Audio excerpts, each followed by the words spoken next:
पिछले लेक्चर में मैथ्स 1 में हम लोगों ने प्रश्न संग्रह 5.2 स्टार्ट किया था। प्रश्न संग्रह 5.2 में अगर आप देखें तो हमने आपको बताया था कि प्रश्न संग्रह 5.2 में हमें समीकरण खुद से बनाना है और फिर उसको हल करना है।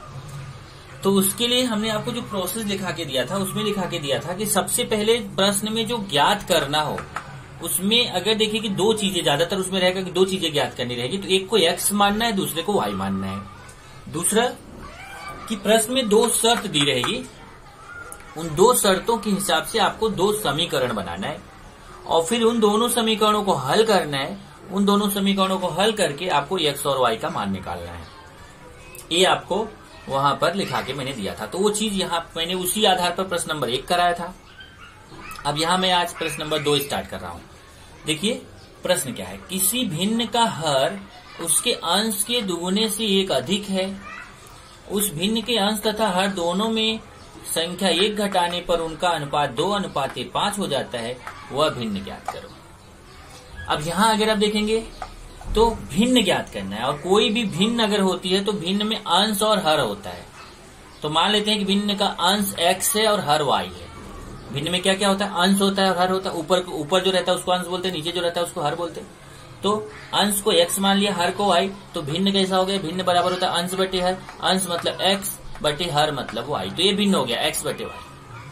अब इसमें दो शर्त दी रहेगी, उन दो शर्तों से दो समीकरण बनाना है। पहली शर्त जरा अगर आप देखेंगे तो पहली शर्त क्या है, किसी भिन्न का हर उसके अंश के दुगुने से एक अधिक है। अब देखिए ध्यान से क्या बोला है, भिन्न का हर देखिए भिन्न का हर। यहाँ देखिए मैं लिखा हूं पहली शर्त से, तो पहली शर्त यहाँ पहली वाली लाइन, भिन्न का हर किसके बराबर है, अंश के दुगुने। अब ध्यान से देखना, मैंने बोला था उस दिन लिखा था कि अगर दोगुना तिगुना चौगुना बोलता है तो गुणा करना है। दोगुना मतलब 2 का गुणा, तिगुना मतलब 3 का गुणा, चौगुना मतलब 4 का गुणा, पंचगुना मतलब 5 का गुणा।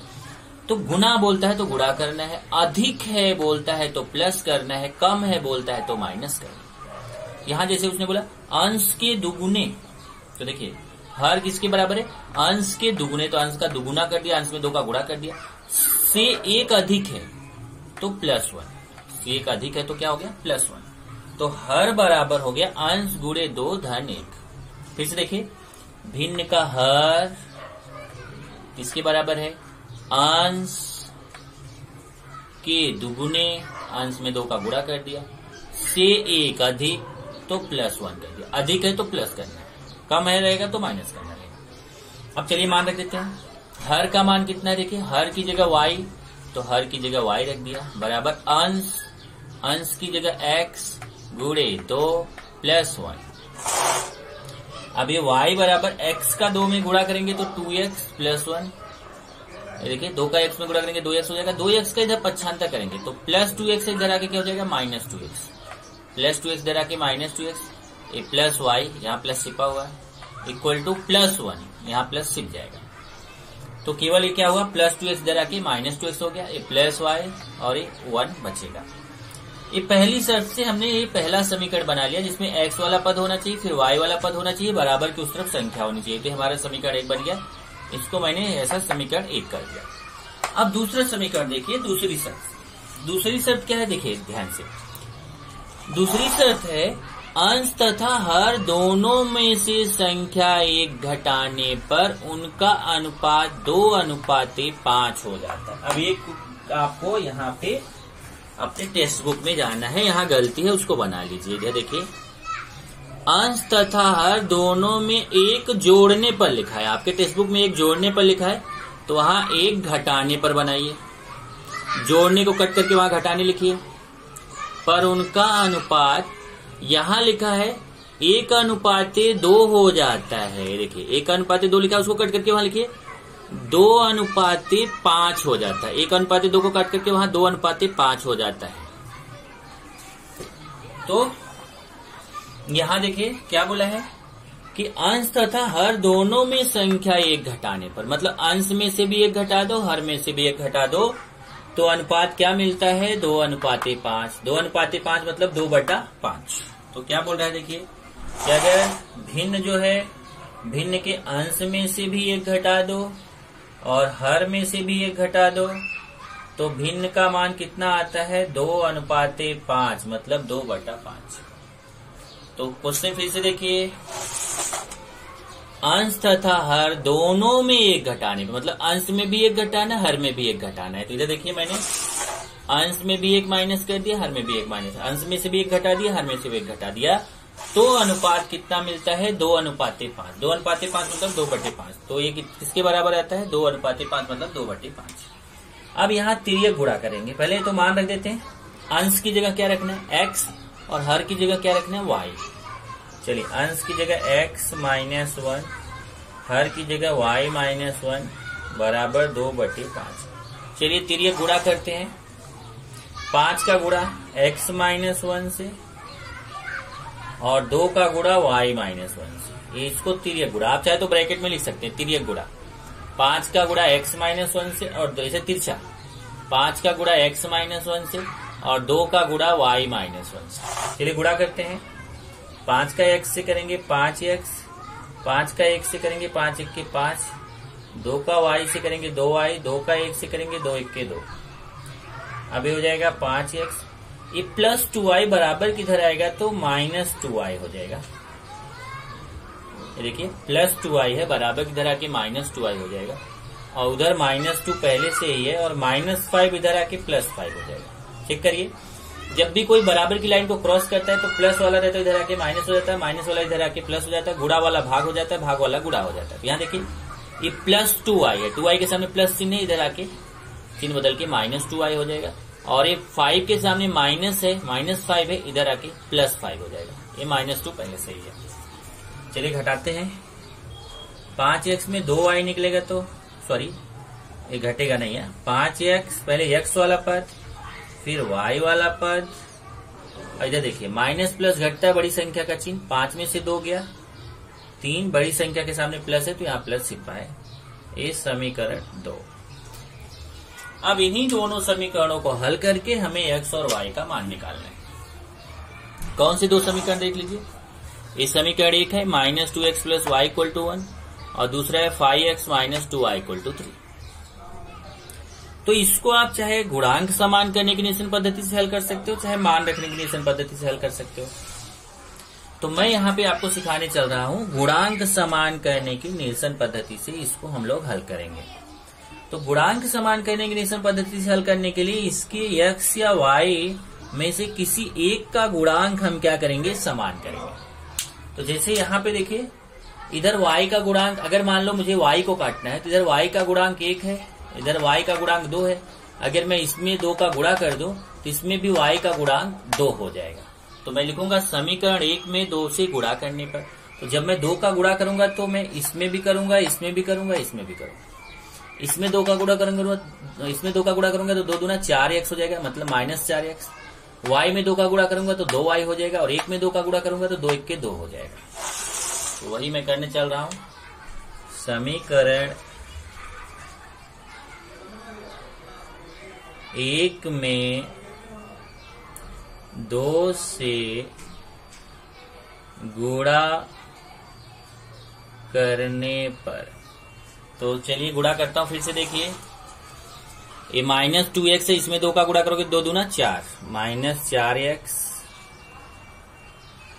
और y है इसमें 2 का गुणा करेंगे तो 2y, प्लस 2y हो जाएगा, प्लस 2y, और 1 है इसमें 2 का गुणा करेंगे 2 1 के 2, ये हो जाएगा 2। समीकरण इसको 3 मान लो।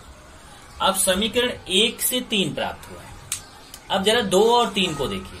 समीकरण 2 देखिए, इसमें -2y है, ये देखिए ये भी 2y है लेकिन इसके सामने माइनस है, और ये 2y है इसके सामने प्लस है। तो मैंने आपको सिखाया अगर एक के सामने माइनस है, एक के सामने प्लस है तो लिखो जोड़ने पर। तो यहां लिखना है क्योंकि अपने आप कटेगा। समीकरण 2 तथा 3 को जोड़ने पर, चलिए मैं पहले समीकरण 2 लिखता हूं। समीकरण 2 देख लीजिए, 5x - 2y = 3,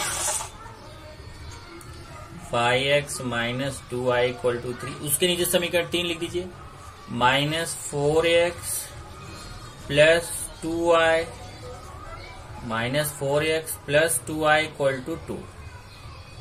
चेक करिए, समीकरण 2 लिख दिया, उसके नीचे समीकरण 3 लिख दिया। अब यहां देखिए, ये 2y के सामने माइनस है, 2y के सामने प्लस है, तो ये कट जाएगा। ये कट जाएगा तो क्या बचेगा, यहां देखिए 5x माइनस 4x। 5x के सामने प्लस है, 4x के सामने माइनस है, तो 5x में 4x जाएगा तो कितना बचेगा x। और ये 3 और 2 दोनों प्लस है, तो प्लस प्लस जोड़ा जाता है, 3 2 5। x का मान आ गया 5। अब जब x का मान 5 आ गया तो x का मान आप समीकरण 3 में भी रख सकते हो, समीकरण 1 में भी रख सकते हो, समीकरण 2 में भी रख, चाहे जिसमें रखो आपको y का मान मिलेगा। मान लो मैं समीकरण 1 में रखता हूं, तो x का मान समीकरण 1 में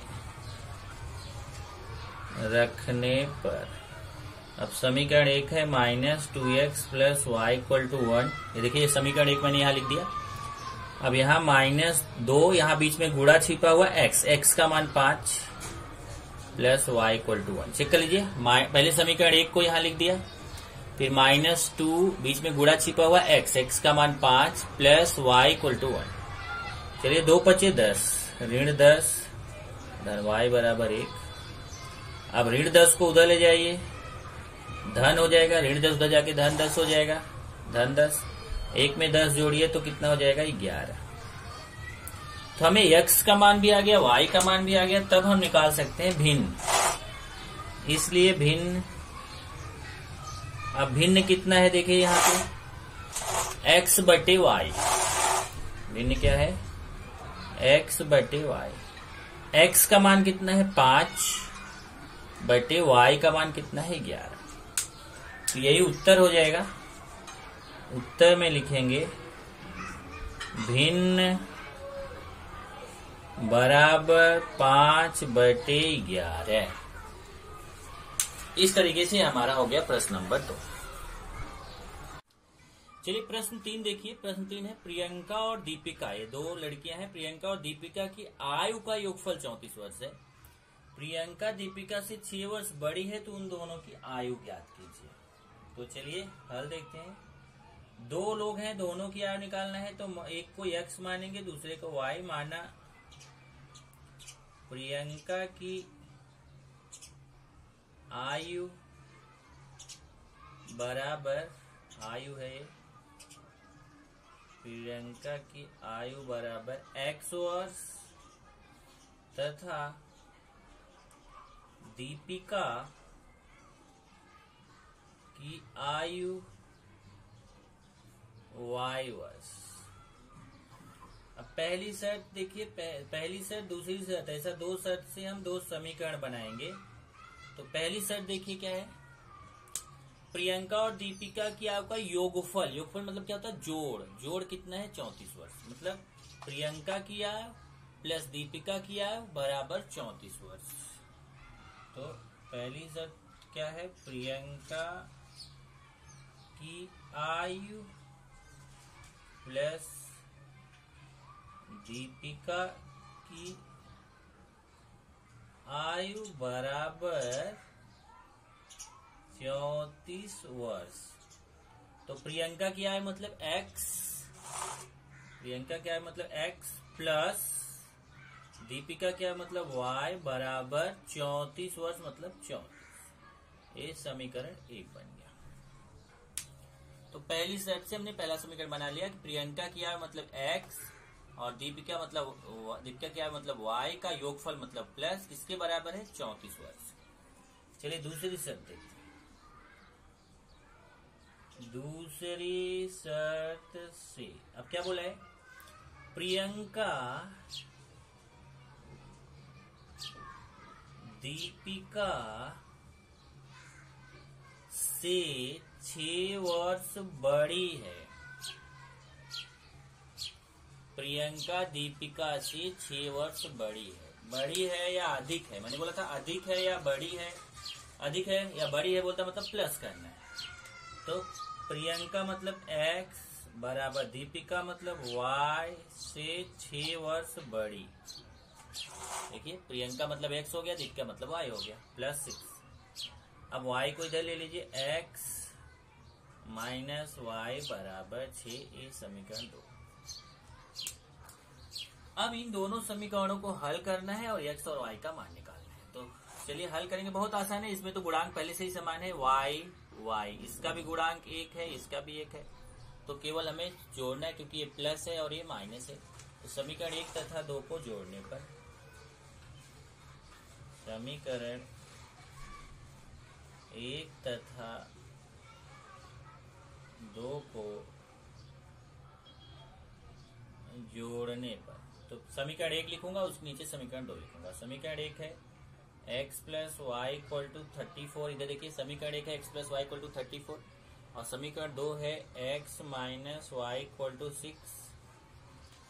अब यहाँ पे देखिए आप, तो ये y के सामने प्लस है, y के सामने माइनस है, ये y के सामने प्लस, ये y के सामने माइनस, ये अपने आप कट जाएगा। तो बचेगा क्या यहाँ पर? यहाँ पर बचेगा x और x जोड़ के कितना 2x, और यहाँ देखिए प्लस प्लस है तो जोड़ा जाएगा x, एक x में एक x जोड़ेंगे तो 2x हो जाएगा। 34 और 6 भी प्लस प्लस है, जोड़ा जाएगा 34 और 6 जोड़ेंगे तो 40। अब 2 का यहाँ गुणा है, बराबर के उस तरफ लेके जाएंगे तो 2 का भाग हो जाएगा। 40 में 2 का भाग देंगे, भाग देना आपको आता है, आएगा 20। x का मान 20 आ गया। अब x का मान चाहे समीकरण 1 में रख दो चाहे 2 में रख दो, x का मान समीकरण 1 में रखने पर, अब चलिए समीकरण 1 में लिख रहा हूं, समीकरण 1 देख लीजिए, x plus y equal to 34, आप चाहे तो 2 में भी रख सकते हैं, और यहाँ x की जगह मैं 20 रख देता हूं। देखो x का मान 20 है तो x की जगह 20 प्लस वाई। अब यहाँ देखिए ये प्लस 20 है, बराबर किधर आएगा तो माइनस हो जाएगा, तो यहाँ आएगा, इसलिए y बराबर 34 और 20 उधर जाके माइनस, 34 में से 20 घटा दीजिए, कितना आएगा 14। तो इस तरीके से आपको x का मान भी आ गया, y का मान भी आ गया। x का मान मतलब प्रियंका की आय हो गई और y का मान मतलब दीपिका की आय हो गई। तो उत्तर लिख देंगे, उत्तर प्रियंका की आय, प्रियंका की आयु बराबर 20 वर्ष, दीपिका की आयु बराबर 14 वर्ष। आप चाहे तो इसको चेक भी कर सकते हैं कि हमारा उत्तर सही है कि नहीं। देखिए 20, मैं इसके पहले वाले में नहीं बताया, पर यहाँ देखिए आप इसको चेक भी कर सकते हैं। जैसे 20 वर्ष से 14 वर्ष है, यहाँ देखिए x की जगह 20 और y की जगह 14 रखिए, x की जगह 20 रख दीजिए, y की जगह 14, 20 में से 14 जाएगा तो 6 आएगा। यहाँ पे रखेंगे x की जगह 20, y की जगह 14, तो 20 में 14 जोड़ेंगे तो 34 आएगा। और यहाँ प्रश्न से चेक करेंगे तो भी प्रियंका और दीपिका की आयु का योगफल 34 वर्ष है, तो 20 में 14 जोड़ेंगे तो 34 वर्ष आएगा। प्रियंका दीपिका से 6 वर्ष बड़ी है, इधर देखिए प्रियंका दीपिका से 6 वर्ष बड़ी है, 14 6 20 होता है। इस तरीके से आप इसको निकाल सकते हैं। चलिए प्रश्न 4 में लिखता हूँ, किसी चिड़ियाघर, अब मैं प्रश्न लिख रहा हूँ तो उसी में आप जरा दिमाग लगाते चलिए। किसी चिड़ियाघर में शेर और मोर की कुल संख्या 50 है।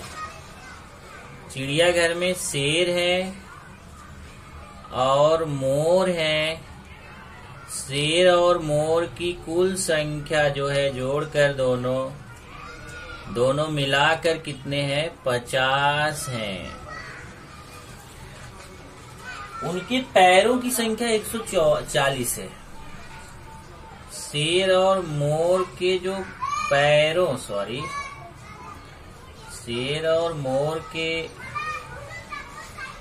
पैरों की संख्या 140 है। तो चिड़ियाघर में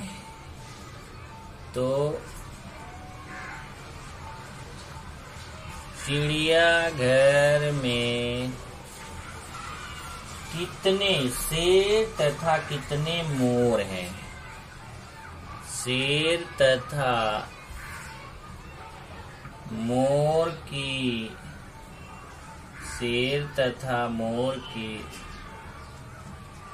संख्या ज्ञात कीजिए। अब देखिए क्वेश्चन कि चिड़ियाघर है, उसमें शेर है और मोर है, और दोनों मिलाकर शेर और मोर की कुल संख्या है 50, और उनके पैरों को जब गिना गया तो उनके पैरों की संख्या 140 है। मतलब शेर और मोर मिला के तो 50 है, लेकिन जब उनके पैर गिने गए तो पैर कुल 140 है। तो बोल रहे हैं कि बताइए कितने शेर है थे और कितने मोर थे। दोनों मिला के तो 50 थे, लेकिन कितने शेर कितने मोर। चलिए भाई, ये है गणित का फायदा। तो गणित को लोग बोलते हैं तो एक्स वाई मान के कुछ भी करते हैं। अरे भैया, कुछ भी नहीं करते एक्स वाई मान के। ये देखिए, अभी एक्स वाई मान के हम पता कर लेंगे कि चिड़ियाघर में शेर कितने हैं और मोर कितने हैं। तो माना चिड़ियाघर में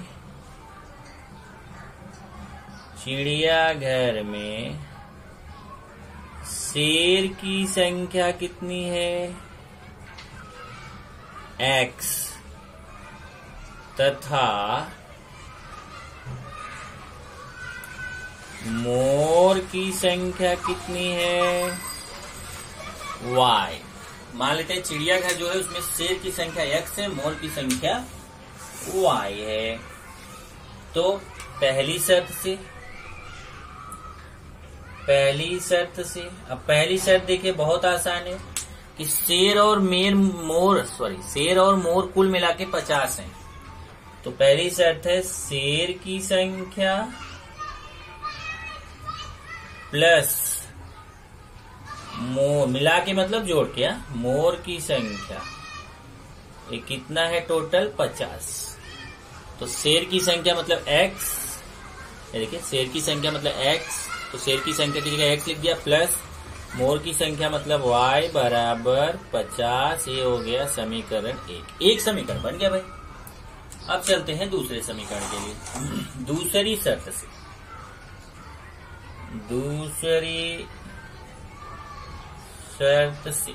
अब दूसरी शर्त क्या बोला, उनके पैरों की संख्या 140 है। शेर और मोर का जब पैर गिना गया तो उसकी संख्या कितनी है, 140। अब शेर के कितने पैर होते हैं, मोर के कितने पैर होते हैं। तो एक शेर के पैरों की संख्या, एक शेर के पैरों की संख्या 4 होती है। एक शेर के पैरों की संख्या कितनी होती है, 4। इसलिए x शेर है, तो x शेर के पैरों की संख्या कितनी हो जाएगी। अब देखो, अगर एक शेर के पैरों की संख्या 4 है तो 2 शेर का कितना हो जाएगा, 4 गुणे 2। 3 शेर का कितना हो जाएगा, 4 गुणे 3। 4 शेर है उनके पैरों की संख्या 4 गुणे 4। अगर 5 शेर है उनके पैरों की संख्या 4 गुणे 5। ऐसे x शेर है तो उनके पैरों की संख्या 4 गुणे x मतलब 4x। तो पैरों की संख्या कितनी हो जाएगी, 4x। इसी तरीके से एक मोर के पैरों की संख्या, मोर के कितने पैर होते हैं, 2। शेर के 4 पैर होते हैं पर मोर के 2। एक मोर के पैरों की संख्या 2, इसलिए मोर कितने हैं, y मोर के पैरों की संख्या हो जाएगी 2y। एक मोर के 2 पैर हैं तो 5 मोर के कितने हो जाएंगे, 2 गुणे 5, 10 पैर। ऐसे y मोर है तो y मोर के पैरों की संख्या 2 गुणे y, 2y। तो x शेर के पैरों की संख्या 4x हो गई और y मोर के पैरों की संख्या 2y हो गई। तो कुल पैरों की संख्या कितनी हो गई, इसलिए कुल पैरों की संख्या, अब यहां देखिए कुल पैरों की संख्या 140 दिया है, मतलब शेर के पैरों की संख्या कितनी है, 4x है, प्लस मोर के पैरों की संख्या कितनी है 2i है, ये मिला के कितना 140। देख लीजिए शेर कितने x, शेर के कुल कितने पैर हो गए 4x, और मोर कितने हैं y मोर के कुल पैरों की संख्या कितनी हो गई 2i, और पूरा मिला के कुल कितने पैर हैं यहाँ पर इसमें देखिए, कुल पैर शेर और मोर का मिला के 140 है। तो शेर के पैरों की संख्या प्लस मोर के पैरों की संख्या बराबर 140। इसको देखिए तो इसमें 2 का भाग चला जाएगा, तो 2 से भाग देने पर इसमें 2 का भाग दे दीजिए, 4x है इसमें भी 2 का भाग, 2i है इसमें भी 2 का भाग, 140 है इसमें भी 2 का भाग, 2 से भाग देने पर अब यहाँ 2 का भाग देंगे तो ये 2 दूना 4 2x हो जाएगा, यहाँ 2 2 कट जाएगा y, यहाँ 2 से 140 में भाग देंगे तो 70। अब समीकरण 1 और 2 को हल करना है और हमें मान निकालना है। तो हल आसानी से कर सकते हैं, देखिए कैसे। समीकरण 1 और 2 को घटाने पर, समीकरण 1 और 2 क्यों घटाएंगे, क्योंकि इधर y के सामने प्लस है, इधर भी y के सामने प्लस है, गुणांक तो समान है 1 और 1, यहाँ पे भी 1 गुणांक है, देखो y के सामने 1 गुणांक है, यहाँ पे भी 1 है, तो गुणांक समान करने की जरूरत नहीं है, लेकिन यहाँ पे भी प्लस है, यहाँ पे भी प्लस है, तो कटेगा नहीं। पहले हमें चिन्ह बदलने की जरूरत है, और जब चिन्ह बदलने की जरूरत हो तो हमेशा लिखते हैं घटाने पर। समीकरण 1 तथा 2 को घटाने पर, तो समीकरण 1 पहले लिखेंगे, समीकरण 1 देख लीजिए, x प्लस वाई बराबर 50, उसके नीचे समीकरण 2 लिखेंगे 2x प्लस वाई बराबर 70, और फिर घटाने पर, जब भी देखो यहाँ जोड़ने पर लिखोगे तो कोई चिन्ह नहीं बदलेगा, लेकिन मैंने सिखाया था आपको जब घटाने पर लिखेंगे तो नीचे का चिन्ह बदलेगा, इधर 2x के सामने प्लस है तो माइनस हो जाएगा, y के सामने प्लस है तो माइनस हो जाएगा, 70 के सामने भी प्लस छिपा हुआ है तो माइनस हो जाएगा। अब इधर y के सामने प्लस है, इधर y का चिन्ह बदल के माइनस हो गया है, तो ये y, इस वाले y का चिन्ह प्लस है, इस वाले y का माइनस है, तो y कट जाएगा। और यहाँ देखिए x के सामने प्लस है और 2x का चिन्ह माइनस है, तो ये घट जाएगा, प्लस और माइनस घटता है, 2x में x जाएगा तो x बचेगा, 2x में 1x निकलेगा, 1x बचेगा, और ये 2x के सामने का चिन्ह, क्योंकि बड़ी संख्या के सामने का चिन्ह होता है, 2x के सामने माइनस है तो माइनस। और यहाँ देखिए ये भी 50 प्लस है, 70 माइनस है, तो घटेगा, प्लस है प्लस माइनस घटता है, 70 में से 50 जाएगा तो 20, और बड़ी संख्या 70 उसका चिन्ह माइनस है तो माइनस। अब ये माइनस माइनस कट जाएगा तो आएगा x बराबर 20, यहाँ पे आ जाएगा x बराबर 20, ये हो जाएगा x बराबर 20। x का मान आ गया, तो x का मान चाहे आप समीकरण 1 में रख दो चाहे 2 में रख दो, मान लो मैं 1 में रख देता हूं, x का मान समीकरण 1 में रखने पर, अब समीकरण 1 है x plus y equal to 50, इसको मैं लिख दूंगा, और x का मान 20 है तो मैं x की जगह 20 रख दूंगा, 20 प्लस वाई बराबर 50, 20 का उधर पक्षांतर करूंगा तो प्लस है, उधर जाके माइनस हो जाएगा, और 50 में से 20 घटाऊंगा तो कितना आएगा 30, तो x का मान 20 आ गया, x मतलब शेर की संख्या 20 हो गई, और y मतलब मोर की संख्या 30 हो गई। यहाँ देखिए उत्तर में लिखूंगा शेर की संख्या 20 तथा मोर की संख्या 30। आप चाहे तो यहाँ चेक भी कर सकते हैं, 20 और 30, यहाँ देखिए 20 में 30 जोड़ेंगे तो 50 आएगा। यहाँ देखिए x की जगह 20 रखूंगा तो x में 2 का गुणा, 20 दूना 40, और y का मान 30, 40 और 30 कितना हो गया 70। तो इस तरीके से आप उसको चेक भी कर सकते हैं। यहाँ तक हमने कितना क्वेश्चन कर लिया 4। अब इसके आगे अपने को 5, 6 कराऊंगा और एक कृति इसमें का कराऊंगा। तो अगले लेक्चर में हम लोग 5, 6 और कृति ये करेंगे।